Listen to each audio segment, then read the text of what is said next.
شروع کرتا ہوں اللہ تعالیٰ کے نام سے جو بڑا مہربان نہایت رحم والا ہے۔ حضرت اسما بنت یزید سے روایت ہے کہ رسول اللہ صلی اللہ علیہ وآلہ وسلم نے ارشاد فرمایا کہ قیامت کے دن سب لوگ زندہ کیے جانے کے بعد ایک وسیع اور ہموار میدان میں جمع کیے جائیں گے، یعنی سب میدان حشر میں جمع ہو جائیں گے۔ پھر اللہ کا منادی پکارے گا کہ کہاں ہیں وہ بندے جن کے پہلو راتوں کو بستروں سے الگ رہتے تھے، یعنی اپنے بستر چھوڑ کر جو راتوں کو تہجد پڑھتے تھے۔ بس وہ اس پکار پر کھڑے ہو جائیں گے اور ان کی تعداد زیادہ نہ ہوگی۔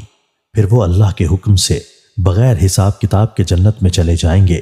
اس کے بعد باقی تمام لوگوں کے لیے حکم ہوگا کہ وہ حساب کے لیے حاضر ہوں۔ حضرت عوف بن مالک رضی اللہ تعالیٰ عنہ سے روایت ہے، کہتے ہیں کہ رسول اللہ صلی اللہ علیہ وآلہ وسلم نے فرمایا، میرے پاس میرے رب کی طرف سے ایک آنے والا پیغام لے کر آیا۔ اس میں میرے رب نے مجھے اختیار دیا کہ میں ان دو باتوں میں سے کوئی ایک بات اختیار کر لوں، یا یہ کہ اللہ تعالیٰ میری نصف امت کو جنت میں داخل فرما دیں، یا یہ کہ مجھے شفاعت کا موقع ملے۔ تو میں نے حق کے شفاعت کو اختیار کر لیا، اور میری شفاعت ان لوگوں کے لیے ہوگی جو ایمان اور توحید کی میری دعوت کو قبول کر کے اس حال میں مرے کہ اللہ کے ساتھ کسی کو شریک نہیں کرتے تھے، بدن پر ہلکا اور میزان میں بھاری۔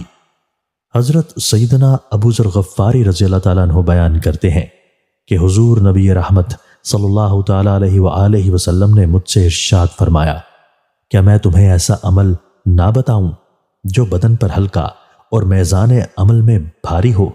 میں نے عرض کی، کیوں نہیں؟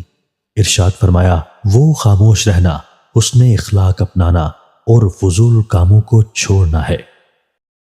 دوستو، اللہ تعالی ہمیں ان احادیث مبارکہ پر عمل کرنے اور اپنی زندگیوں کو سنوارنے کی توفیق عطا فرمائے۔